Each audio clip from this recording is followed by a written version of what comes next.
네. 이 두 인물인데요. 일단은 그렇지 않아도 방송에서 유효에 대 이현주 관종 마케팅으로는 미래 없다 이런 제목의 방송을 내보낸 적이 있어요. 망언으로 뜨는? 네, 노이즈 마케팅이라고는 하지만 그렇게 말 붙이기도 좀 네. 아까운 그런 인물들인데 최근에 곶감 논쟁이 있었어요. 그러니까 김정숙 여사가 곶감을 널어놓고 독서하고 있는 모습을 올렸는데 저걸 김정숙 여사가 직접 깎았겠어? 그래서 깎고 있는 사진을 공개를 했더니 동영상 공개 이런 식이에요. 그러면서 뭐 이죽거리면서 예. 그렇게 할 일이 없냐라든지 등등의 그런 거 있거든요. 사람과 사람 사이에도 이렇게 빈정거리면서 말꼬리 잡고 계속 늘어지면서 자기가 잘못했다는 부분에 대해서는 전혀 이야기하지 않는 그런 유형이 있는데 제가 그래서 이거를 의원님께 질문 좀 드려보려고 했어요. 아무리 정치인들이 그 사회적으로 관심 받고 뭐 그런 건 좋지만 그렇게까지 욕을 먹으면서도 해내는 것을 뭐라고 설명해야 돼요? 그게 이게 이제 적절하지도 않기도 하고 적절한 비유이기도 한데 예를 들면 제가 19대 때 일할 때 그리고 지금도 마찬가지인데 조중동이 욕을 하잖아요. 언론 그 지면으로. 그럼 엄청 당사장 기분 나쁘거든요. 그래서 기분 나빠 있으면 선배들이 조중동이 그렇게 비판하는 거 보니까 진짜 일 잘하는 거야. 이렇게 얘기를 합니다. 그런데 지금 저쪽에도 똑같은 거죠.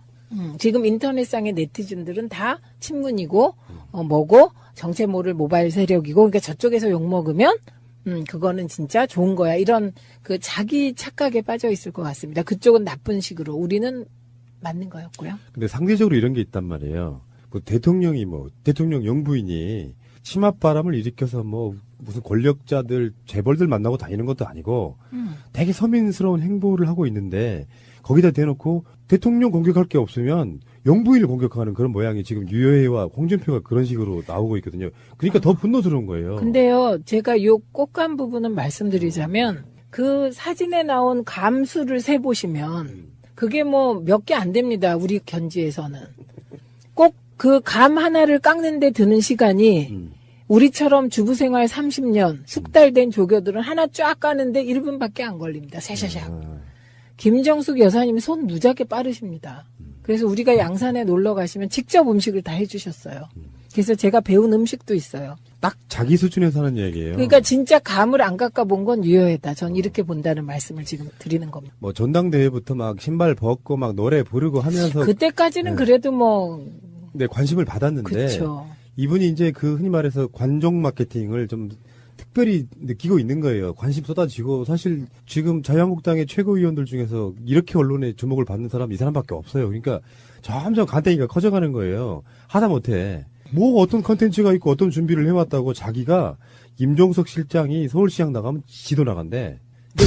이게 어떤 관점으로 봐야 되냐면은 흔히 말해서 관심 종자라고 부르는 이런 분들한테는 관심을 안 주는 게 답인데 언론들이 그것을 계속 부추기면서 이 사람의 비중을 높여주는 방식으로 지금 뜨고 있는 거거든요. 그쵸.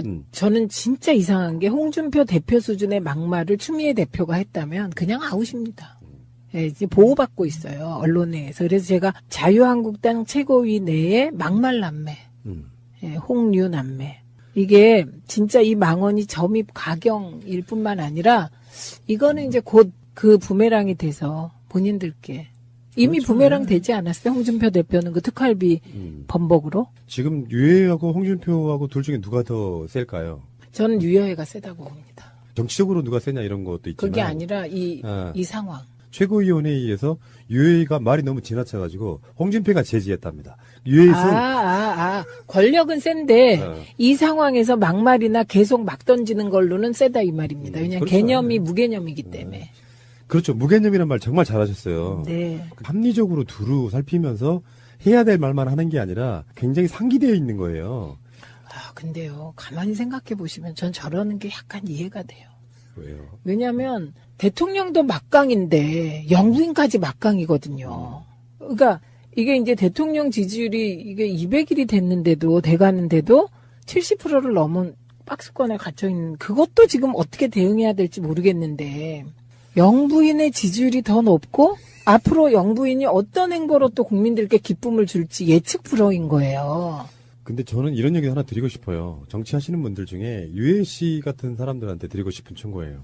전 방송하면서 최소한 이명박근혜랑 싸우면서 같이 싸우는 팟캐스트들에게 단 한 번도 싫은 소리 해본 적이 없어요. 왜 그랬을까요? 마음에 들어서만 그랬을까요? 그게 중요한 건 아닌 거예요.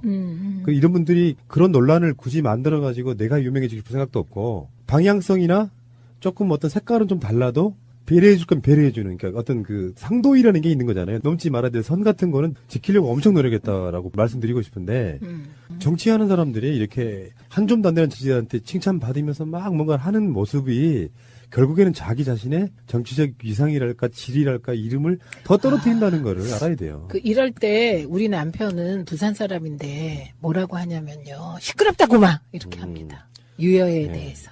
홍준표도 마찬가지예요. 페이북에다 쓴 글인데 사회주의 경제정책으로 서민들이 살기가 더욱 팍팍해져가는 마당에 미치겠다 진짜. 무슨 뜻인지도 모르겠어요. 지들은 더 뭐라고 설명해야 되나? 그러면 뜻을 모르시는 걸 거야. 그냥 던지시는 걸 거야. 빈익빈 부익부가 심화된 자본주의 경제정책을 했던 분들이신데. 자, 어쨌든 간에 그런 마당에 말춤이나 추면서 축제를 즐기는 저들 이렇게 표현했어요. 말춤은 이제, 홍준표 대표도 쳤어요. 대선 때. 그러니까. 그때는 안 어려웠나? 지금 그 문재인 대통령이 이제 아세안 거기 갔을 때 교민들하고 행사 같은 데서 싸이의 그 음악이 나오면서 이렇게 같이 호응해준 그걸 갖고 물고 늘어지는 거예요. 그게 너무 폭발적 인기였기 때문에. 그래, 어쨌든 지금 우리는 인이수기 화이팅! 이거죠, 뭐.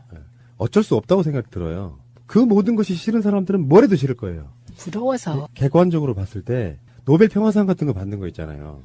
그것도 싫어서 못 받게 했던 사람들이니까 칭찬 자체라는 건 없는 거예요. 상대방한테. 이 사람들 입에서 보니까 문재인 대통령 정말 잘하는 거 맞네. 한마디 한번 들어보고 싶어요. 곧 나올 것 네. 같아요. 안철수가 욕먹는 짓도 똑같습니다. 네. 반대를 위한 반대를 일삼다 보니 잘하는 것마저도 못한다고 얘기하니까 결국엔 국민들부터 멀어지는 거거든요.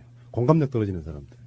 제가 그런 얘기 한번 드린 적이 있습니다. 국민들이 생각했을 때 문재인 잘하네? 라고 생각하고 있는데 정치인들이 갑툭튀해가지고 안철수든 홍준표든 못하는 거라고 이야기하면 국민들도 내 말이 맞음을 증명하려고 해요. 그러니까 반감이 없던 사람들한테 반감이 생기기 시작하는 거예요. 다시 돌아갈 수가 없는 거죠. 그러니까 지지율이 높을 때는 찍소리 말고 칭찬만 해주셔도 됩니다. 그게 그렇죠. 사람들 방법이에요. 그렇죠. 예. 예, 그리고 뭐 그런 일은 안 생기겠지만 실수하길 기다리십시오. 그냥 5년 내. 국민의당과 바른정당 이야기 좀 할게요. 유승민의 이중 플레이라고 저는 보는데 이 이야기를 제가 지난주인가 이야기를 했었어요. 네. 유승민은 안철수하고만 하려고 하는 게 아닐 거다. 안철수도. 그렇지. 그러니까 몸값 올리기를 서로 이렇게 보여주고 그렇죠. 있는 모습인데 네. 유승민이 이제 페이스북 같은데 우리가 뭐 국민의당하고만 합당할 생각이 있는 게 아니고 여전히 우리는 자유한국당과의 합당 가능성도 열어두고 있다 이런 식의 뉘앙스로 이제 발표를 하니까 네. 그렇지 않아도 지금 안철수의 그 통합 논의에 불만인 분들이 벌떼처럼 일어나는 상황이 된 거예요. 네. 일단 유승민의 이중 플레이라고 보는 건 안철수는 약간 좀 노련한 정치인들한테 섞는 느낌이 좀 있고요. 유승민은 그것을 이용해서 몸값을 올리는 그 느낌이 있단 말이에요. 아, 근데 네. 이건 무의식 중에 두 사람의 목표가 같아요. 보세요. 유승민도 안철수도 목표가 뭘까요? 당대표 아니야. 대선 후보. 네, 차기 대권 후보예요. 그런데 큰 당에. 네. 네. 네. 큰 당의 대권 후보가 돼야 돼. 둘 다. 그 최종 목적지가 그거예요. 그리고 대권 후보만 되고 싶은 게 아니라 대통령이 되고 싶잖아요. 이게 이제 국민의 의사와는 전혀 상관없기 때문에 우리들이 지금 푸나님과 제가 하는 이 말이 우리 애청자들께서는 하나도 안 받아들이실 내용이에요. 근데 우리도 동의한다는 게 아니라 그 생각이 그렇다는 얘기를 하는 거잖아요. 그럼 보세요. 근데 나는 대통령이 되고 싶고 유력한 당의 대권 후보가 되고 싶은데 지금 내가 서 있는 곳이 어디냐? 자괴감이 듭니다. 하나는 벌판 위에, 다른 하나는 그나마 내가 둥지를 틀었던 호남에서 쫓겨날 처지가 된 거예요. 비교를 하자면은 박근혜 청와대와 특별감찰관실이 있는 모사무실이에요. 그런 느낌. 그런 느낌이죠. 네. 그런데 보면 지지율도 꼴찌에서 누가 꼴찌냐를 다투고 있다고요. 1, 2등을 다투는 게 아니라. 그러면 공이 내가 대통령 되고 유력당이 되려면 내가 서 있는 이 상황에서 가장 내 몸집을 불려야 될 거잖아요. 그럼 몸집 불리기를 하면 어떻게 될까요? 어떻게 하는 게 좋을까? 예를 들면 지금 유승민이 자유한국당에 들어가게 되면 그게 몸집 불리기입니까? 흡수통합이지? 그렇잖아요. 그리고 안철수 쪽이 민주당으로 들어온다면 그게 굴복이지. 그게 통합이 아니잖아요. 그러니까 지금 꼴찌와 꼴찌 그 다음 두 당이 일단 합치자 이런 생각을 하게 되는 겁니다. 그런데 이제 저간의 복잡한 사정은 다 아실 테고. 저는 만약에 그 안철수의 무의식의 바람대로 민주당 내에 지금 현재 우리 더불어민주당 내에 비문계가 계속 친문하고 싸우면서 분열과 갈등이 일어나고 그 결과 그 분열과 갈등을 틈타서 민주당에 들어가고 비문을 결집하고 그래서 민주당 전체의 대표가 될 수 있으면 그게 제일 좋겠죠. 근데 이게 어쩝니까? 문재인 대통령 지지율이 67%로 떨어져서 이제 그 다음에 65% 될 줄 알았는데 갑자기 70%로 오르더니 73%로 오르고. 대통령 큰일 났어요. 박스권에 갇혔어. 큰일 났어요. 제가 70%가 박스권에 갇혀 있다 보니 그것뿐입니까? 아유, 역대 영부인이 대통령 지지율을 앞선 건 처음이잖아요. 이렇게 되다 보니 민주당에 가서 대권 후보가 되는 건 가능성 제로가 된 겁니다. 예. 그래서 저는 안철수 전 대표의 무의식은 중도 통합을 내세운 자유한국당 세력까지 다 모은 보수의 대통령 후보가 되는 거다. 무의식은. 유승민하고요. 안철수는 약간 좀 엘리트 느낌이 나요. 반면에 홍준표는 약간 잡놈 느낌이잖아요. 그렇다 보니까 심하세요. 뭐 우리가 그렇게 얘기할 수 있죠. 근데 홍준표 자체가 또 법에 걸려 있는 부분들이 있고 그래서 결국에는 무주 공산이 될 거야라는 생각도 분명히 있을 것 같은 생각이 들어요. 그렇죠. 그리고 이제 김무성이 들어간 이유가 그거라고 우리가 일찍이 합의한 바잖아요. 그러면 거기에는 뭐 유승민이 들어가면 유승민을 그대로 봐주고 오냐 다 내줄게 이럴까요? 거기도 또 나름 나는 잠룡이다 많거든요. 잡룡이 아니고 잠룡. 잠수에 있는 예. 물 밑에 있는 예. 용들이 많거든요. 그러니까 보세요. 지금 말씀하신 게 어쨌든 자유한국당이 무주 공산이 된다. 이 가능성이 몇 프로나 돼요. 한 달 내에 몇 프로. 지금 당장은 없죠. 없다니까요. 그러니까 이게 기다려야 돼. 그런데 기다리다 보면 지지율이 점점 떨어져서 바른정당과 국민의당은 그냥 지지율 2, 3%가 될 수도 있는 거잖아요. 그러니까 우선 그걸 막기 위해서 합쳐야죠. 논란이 있더라도 이슈의 중심에 있다는 것 자체는 정치인들한테 좋은 거잖아요. 그렇죠. 잊혀지지 않으니까요. 그래서 저는 결국 유승민과 안철수는 목표가 같다. 그래서 같이 간다. 그러면 국민의당은 분열을 겪을 것이다. 분열의 시기는 민주당이 결정할 것이다. 저는 그게 조금 달라요, 생각이. 어떤 부분? 어떤 부분이 다르냐면 얼마 전까지는 피상적으로 국민의당이 당 깨지겠네 이렇게 생각했는데 생각보다 바로 그 말씀인데 민주당이 어떻게 하느냐에 따라 달라지겠지만 그렇죠. 네. 민주당이 지금처럼 됐어 좀 부족해도 우리는 지금 우리끼리 간다 이런 느낌으로 주고 있으면은 막 지지고 볶는 척해도 실제로 탈당자 수는 많지 않을 거다. 저는 그렇게 생각하거든요. 탈당이 될 경우 많지 않을 거다. 이것도 일반적으로 맞는 말인데 그런데 이제 한번 생각해 보세요. 호남에서 뭔가를 도모하는 분들이 민주당 안 들어오고 될까요? 그러면 그분들은 어떤 그 원심력을 가지고 움직일까요? 탈당한 사람들 못 들어와. 이렇게 막으면 못 들어오는 거잖아요. 그렇죠. 근데 그것도 이제 우리에게 가장 중요한 거, 민주당이 지금 가장 중요한 건 지지자와 권리당원입니다. 그래서 우리는 지지자와 권리당원이 가리키는 쪽으로 갈 수밖에 없어요. 예.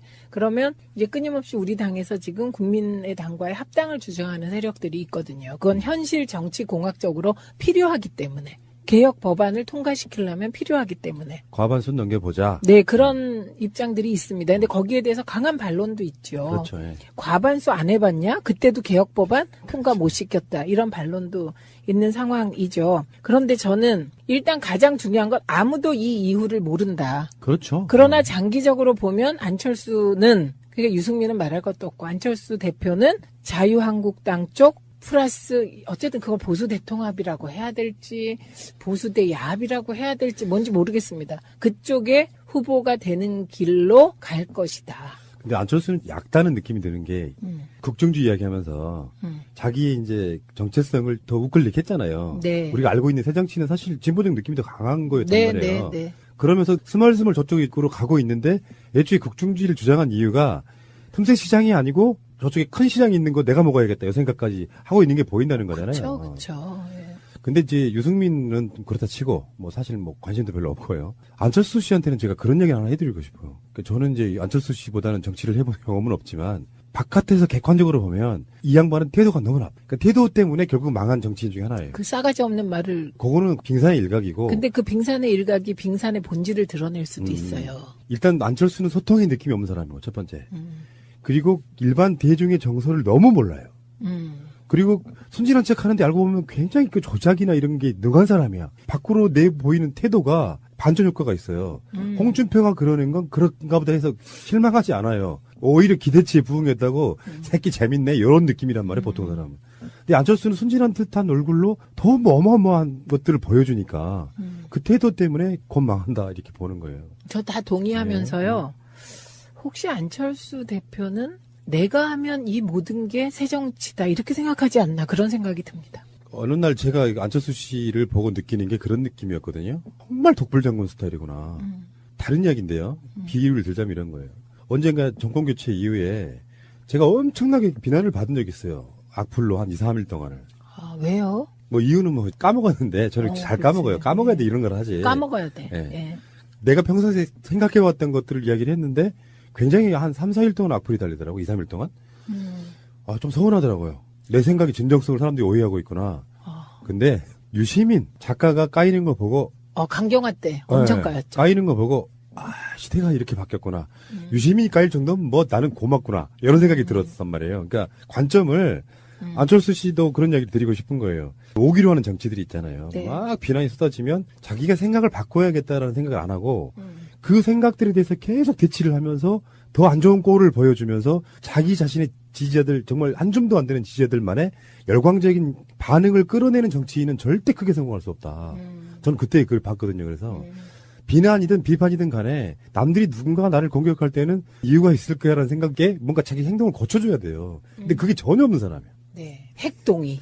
그런 거예요. 하다못해 뭐 어떤 컨텐츠가 있고 어떤 준비를 해왔다고 자기가 임종석 실장이 서울시장 나가면 지도 나간대. 이게 어떤 관점으로 봐야 되냐면은 흔히 말해서 관심 종자라고 부르는 이런 분들한테는 관심을 안 주는 게 답인데 언론들이 그것을 계속 부추기면서 이 사람의 비중을 높여주는 방식으로 지금 뜨고 있는 거거든요. 그쵸. 저는 진짜 이상한 게 홍준표 대표 수준의 막말을 추미애 대표가 했다면 그냥 아웃입니다. 예, 이제 보호받고 있어요. 언론에서. 그래서 제가 자유한국당 최고위 내에 막말 남매, 예, 홍류 남매. 이게 진짜 이 망언이 점입 가경일 뿐만 아니라 이거는 이제 곧 그 부메랑이 돼서 본인들께 이미 그렇죠. 부메랑 되지 않았어요? 홍준표 대표는 그 특활비 번복으로? 지금 유해하고 홍준표하고 둘 중에 누가 더 셀까요?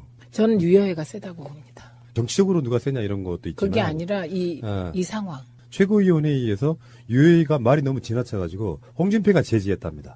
유해에서 권력은 센데 어. 이 상황에서 막말이나 계속 막 던지는 걸로는 세다 이 말입니다. 왜냐하면 그렇죠. 개념이 무개념이기 때문에. 그렇죠. 무개념이란 말 정말 잘하셨어요. 네. 합리적으로 두루 살피면서 해야 될 말만 하는 게 아니라 굉장히 상기되어 있는 거예요. 근데요. 가만히 생각해 보시면 전 저러는 게 약간 이해가 돼요.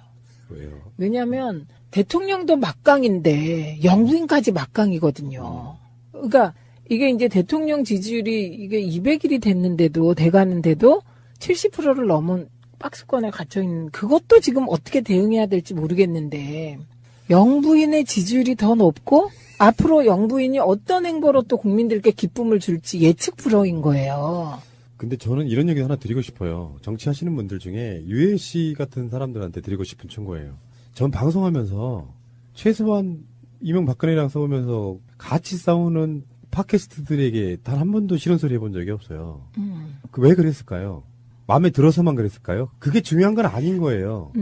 이런 분들이 그런 논란을 굳이 만들어가지고 내가 유명해지고 싶은 생각도 없고 방향성이나 조금 어떤 색깔은 좀 달라도 배려해줄 건 배려해주는, 그러니까 어떤 그 상도이라는 게 있는 거잖아요. 넘지 말아야 될 선 같은 거는 지키려고 엄청 노력했다라고 말씀드리고 싶은데, 정치하는 사람들이 이렇게 한 줌도 안 되는 지지자한테 칭찬받으면서 막 뭔가 하는 모습이 결국에는 자기 자신의 정치적 위상이랄까 질이랄까 이름을 더 떨어뜨린다는 거를 알아야 돼요. 이럴 때 우리 남편은 부산 사람인데 뭐라고 하냐면요. 시끄럽다고만 이렇게 합니다. 유여에 대해서. 홍준표도 마찬가지예요. 페이북에다 쓴 글인데 사회주의 경제정책으로 서민들이 살기가 더욱 팍팍해져가는 마당에 미치겠다, 진짜. 무슨 뜻인지도 모르겠어요. 지들은 더 뭐라고 설명해야 되나? 그러면 뜻을 모르시는 걸 거야. 그냥 던지시는 거야. 빈익빈 부족한 당의 대권 후보가 되고 싶은데 지금 내가 서 있는 곳이 어디냐 자괴감이 듭니다. 하나는 벌판 위에 다른 하나는 그나마 내가 둥지를 틀었던 호남에서 쫓겨날 처지가 된 거예요. 비교를 하자면은 박근혜 청와대와 특별감찰관실이 있는 모 사무실이에요. 그런 느낌. 그런 느낌이죠. 네. 그런데 보면 지지율도 꼴찌에서 누가 꼴찌냐를 다투고 있다고요. 1, 2등을 다투는 게 아니라. 그러면 공이 내가 대통령 되고 유력당이 되려면 내가 서 있는 이 상황에서 가장 내 몸집을 불려야 될 거잖아요. 그럼 몸집 불리기를 하면 어떻게 될까요? 어떻게 하는 게 좋을까? 예를 들면 지금 유승민이 자유한국당에 들어가게 되면 그게 몸집 불리기입니까? 흡수통합이지? 그렇잖아요. 그리고 안철수 쪽이 민주당으로 들어온다면 그게 굴복이지. 그게 통합이 아니잖아요. 그러니까 지금 꼴찌와 꼴찌 그 다음 두 당이 일단 합치자 이런 생각을 하게 되는 겁니다. 그런데 이제 저간의 복잡한 사정은 다 아실 테고 저는 만약에 그 안철수의 무의식의 바람대로 민주당 내에 지금 현재 우리 더불어민주당 내에 비문계가 계속 친문하고 싸우면서 분열과 갈등이 일어나고 그 결과 그 분열과 갈등을 틈타서 민주당에 들어가고 비문을 결집하고 그래서 민주당 전체의 대표가 될 수 있으면 그게 제일 좋겠죠. 근데 이게 어쩝니까? 문재인 대통령 지지율이 67%로 떨어져서 이제 그 다음에 65% 될 줄 알았는데 갑자기 70%로 오르더니 73%로 오르고. 대통령 큰일 났어요. 박스권에 갇혔어. 큰일 났어요. 제가 70%가 박스권에 갇혀 있다 보니 그것뿐입니까? 아유, 역대 영부인이 대통령 지지율을 앞선 건 처음이잖아요. 이렇게 되다 보니 민주당에 가서 대권 후보가 되는 건 가능성 제로가 된 겁니다. 예. 그래서 저는 안철수 전 대표의 무의식은 중도 통합을 내세운 자유한국당 세력까지 다 모은 보수의 대통령 후보가 되는 거다. 무의식은. 유승민하고요. 안철수는 약간 좀 엘리트 느낌이 나요. 반면에 홍준표는 약간 잡놈 느낌이잖아요. 그렇다 보니까 심하세요. 뭐 우리가 그렇게 얘기할 수 있죠. 근데 홍준표 자체가 또 법에 걸려 있는 부분들이 있고 그래서 결국에는 무주공산이 될 거야라는 생각도 분명히 있을 것 같은 생각이 들어요. 그렇죠. 그리고 이제 김무성이 들어간 이유가 그거라고 우리가 일찍이 합의한 바잖아요. 그러면 거기에는 뭐 유승민이 들어가면 유승민을 그대로 봐주고 오냐 다 내줄게 이럴까요? 거기도 또 나름 나는 잠룡이다 많거든요. 잡룡이 아니고 잠룡. 잠수에 있는 예. 물 밑에 있는 예. 용들이 많거든요. 그러니까 보세요. 지금 말씀하신 게 어쨌든 자유한국당이 무주공산이 된다. 이 가능성이 몇 프로나 돼요. 한 달 내에 몇 프로. 지금 당장은 없죠. 없다니까요. 그러니까 이게 기다려야 돼. 그런데 기다리다 보면 지지율이 점점 떨어져서 바른정당과 국민의당은 그냥 지지율 2, 3%가 될 수도 있는 거잖아요. 그러니까 우선 그걸 막기 위해서 합쳐야죠. 논란이 있더라도 이슈의 중심에 있다는 것 자체는 정치인들한테 좋은 거잖아요. 그렇죠. 잊혀지지 않으니까요. 그래서 저는 결국 유승민과 안철수는 목표가 같다. 그래서 같이 간다. 그러면 국민의당은 분열을 겪을 것이다. 분열의 시기는 민주당이 결정할 것이다. 저는 그게 조금 달라요, 생각이. 어떤 부분? 어떤 부분이 다르냐면 얼마 전까지는 피상적으로 국민의당이 당 깨지겠네 이렇게 생각했는데 생각보다 바로 그 말씀인데 민주당이 어떻게 하느냐에 따라 달라지겠지만 그렇죠. 네. 민주당이 지금처럼 됐어 좀 부족해도 우리는 지금 우리끼리 간다 이런 느낌으로 주고 있으면은 막 지지고 볶는 척해도 실제로 탈당자 수는 많지 않을 거다. 저는 그렇게 생각하거든요. 탈당이 될 경우 많지 않을 거다. 이것도 일반적으로 맞는 말인데 그런데 이제 한번 생각해 보세요. 호남에서 뭔가를 도모하는 분들이 민주당 안 들어오고 될까요? 그러면 그분들은 어떤 그 원심력을 가지고 움직일까요? 탈당한 사람들 못 들어와. 이렇게 막으면 못 들어오는 거잖아요. 그렇죠. 근데 그것도 이제 우리에게 가장 중요한 거, 민주당이 지금 가장 중요한 건 지지자와 권리당원입니다. 그래서 우리는 지지자와 권리당원이 가리키는 쪽으로 갈 수밖에 없어요. 예. 그러면 이제 끊임없이 우리 당에서 지금 국민의 당과의 합당을 주장하는 세력들이 있거든요. 그건 현실 정치 공학적으로 필요하기 때문에. 개혁 법안을 통과시키려면 필요하기 때문에. 과반수 넘겨보자. 네, 그런 입장들이 있습니다. 근데 거기에 대해서 강한 반론도 있죠. 그렇죠. 예. 과반수 안 해봤냐? 그때도 개혁 법안 통과 못 시켰다. 이런 반론도 있는 상황이죠. 그런데 저는 일단 가장 중요한 건 아무도 이 이유를 모른다. 그렇죠. 그러나 장기적으로 보면 안철수는, 그러니까 유승민은 말할 것도 없고 안철수 대표는 자유한국당 쪽 플러스 어쨌든 그걸 보수 대통합이라고 해야 될지 보수 대 야합이라고 해야 될지 뭔지 모르겠습니다. 그쪽에 후보가 되는 길로 갈 것이다. 근데 안철수는 약다는 느낌이 드는 게 국정주의 이야기하면서 자기의 이제 정체성을 더 우클릭했잖아요. 네. 우리가 알고 있는 새정치는 사실 진보적 느낌이 더 강한 거였단 네, 말이에요. 네. 그러면서 스멀스멀 저쪽으로 가고 있는데 애초에 국정주의를 주장한 이유가 틈새 시장이 아니고 저쪽에 큰 시장이 있는 거 내가 먹어야겠다 이 생각까지 하고 있는 게 보인다는 거잖아요. 그렇죠, 그렇죠. 예. 근데 이제 유승민은 그렇다 치고 뭐 사실 뭐 관심도 별로 없고요. 안철수 씨한테는 제가 그런 얘기 하나 해드리고 싶어요. 그러니까 저는 이제 안철수 씨보다는 정치를 해본 경험은 없지만 바깥에서 객관적으로 보면 이 양반은 태도가 너무 나빠. 그러니까 태도 때문에 결국 망한 정치인 중에 하나예요. 그 싸가지 없는 말을. 그거는 빙산의 일각이고. 근데 그 빙산의 일각이 빙산의 본질을 드러낼 수도 있어요. 일단 안철수는 소통의 느낌이 없는 사람이고 첫 번째. 그리고 일반 대중의 정서를 너무 몰라요. 그리고 순진한 척 하는데 알고 보면 굉장히 그 조작이나 이런 게 능한 사람이야. 밖으로 내 보이는 태도가 부익부가 심화된 자본주의 경제정책을 했던 분들이신데. 자, 어쨌든 간에 그런 마당에 말춤이나 추면서 축제를 즐기는 저들 이렇게 표현했어요. 말춤은 이제, 홍준표 대표도 췄어요. 대선 때. 그러니까. 그때는 안 어려웠나? 지금 그 문재인 대통령이 이제 아세안 거기 갔을 때 교민들하고 행사 같은 데서 싸이에 그 음악이 나오면서 이렇게 같이 호응해준 그걸 갖고 물고 늘어지는 거예요. 그게 너무 폭발적 인기였기 때문에. 그래, 어쨌든 지금 우리는 인이수기 화이팅! 이거죠, 뭐. 어쩔 수 없다고 생각이 들어요. 그 모든 것이 싫은 사람들은 뭘 해도 싫을 거예요. 부러워서. 객관적으로 봤을 때 노벨 평화상 같은 거 받는 거 있잖아요. 그것도 싫어서 못 받게 했던 사람들이니까 칭찬 자체라는 건 없는 거예요. 상대방한테. 이 사람들 입에서 보니까 문재인 대통령 정말 잘하는 거 맞네. 한마디 한번 들어보고 싶어요. 곧 나올 것 네. 같아요. 안철수가 욕먹는 지점도 똑같습니다. 네. 반대를 위한 반대를 일삼다 보니 잘하는 것마저도 못한다고 얘기하니까 결국엔 국민들부터 멀어지는 거거든요. 공감력 떨어지는 사람들. 제가 그런 얘기 한번 드린 적이 있습니다. 국민들이 생각했을 때 문재인 잘하네? 라고 생각하고 있는데 정치인들이 갑툭튀해가지고 안철수든 홍준표든 못하는 거라고 이야기하면 국민들도 내 말이 맞음을 증명하려고 해요. 그러니까 반감이 없던 사람들한테 반감이 생기기 시작하는 거예요. 다시 돌아갈 수가 없는 거죠. 그러니까 지지율이 높을 때는 찍소리 말고 칭찬만 해주셔도 됩니다. 그게 그렇죠, 사람들 방법이에요. 그렇죠. 예. 예, 그리고 뭐 그런 일은 안 생기겠지만 실수하길 기다리십시오. 그냥 5년 내. 국민의당과 바른정당 이야기 좀 할게요.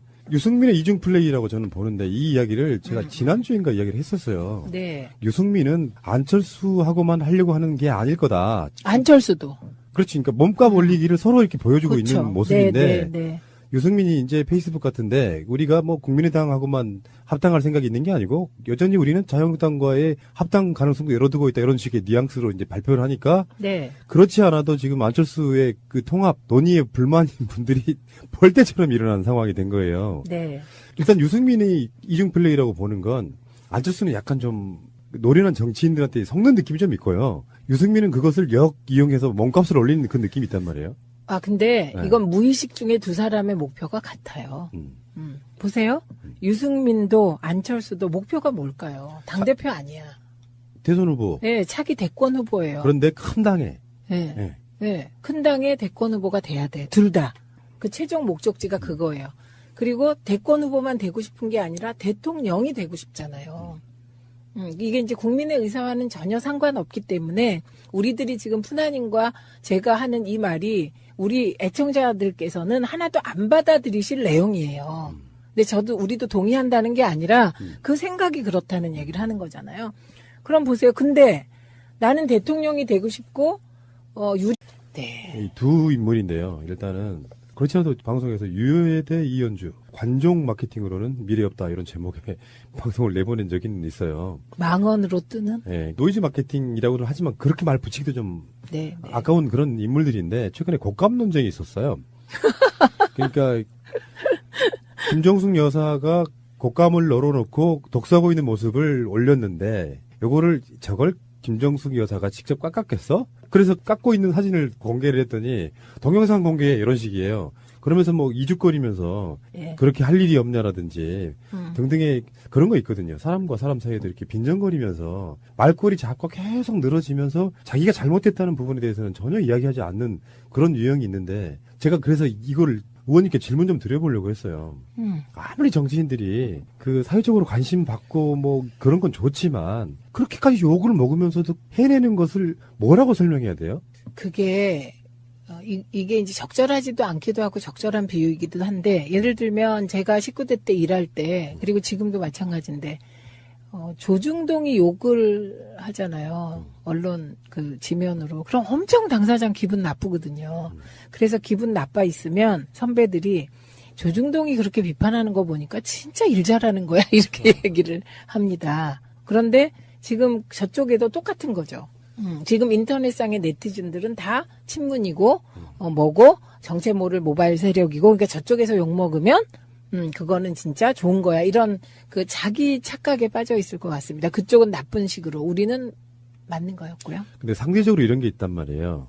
대통령 영부인이 치맛바람을 일으켜서 무슨 권력자들 재벌들 만나고 다니는 것도 아니고 되게 서민스러운 행보를 하고 있는데 거기다 대놓고 대통령 공격할 게 없으면 영부인을 공격하는 그런 모양이 지금 유여해와 홍준표가 그런 식으로 나오고 있거든요. 그러니까 더 분노스러운 거예요. 근데요, 제가 요 꼭간 부분은 말씀드리자면 그 사진에 나온 감수를 세보시면 그게 몇 개 안 됩니다. 우리 견지에서는. 꼭 그 감 하나를 깎는데 드는 시간이 우리처럼 주부생활 30년 숙달된 조교들은 하나 쫙 까는데 1분밖에 안 걸립니다. 샤샤샥. 김정숙 여사님 손 무지하게 빠르십니다. 그래서 우리가 양산에 놀러 가시면 직접 음식을 다 해주셨어요. 그래서 제가 배운 음식도 있어요. 딱 자기 수준에서 하는 얘기예요. 그러니까 진짜 감을 안 깎아본 건 유효했다. 전 이렇게 본다는 말씀을 지금 드리는 겁니다. 전당대회부터 막 신발 벗고 막 노래 부르고 하면서 그때까지는 그래도 네, 관심을 받았는데 그쵸. 이분이 이제 그 흔히 말해서 관종 마케팅을 좀 특별히 느끼고 있는 거예요. 관심 쏟아지고 사실 지금 자유한국당의 최고위원들 중에서 이렇게 언론에 주목을 받는 사람 이 사람밖에 없어요. 그러니까 점점 간땡이가 커져가는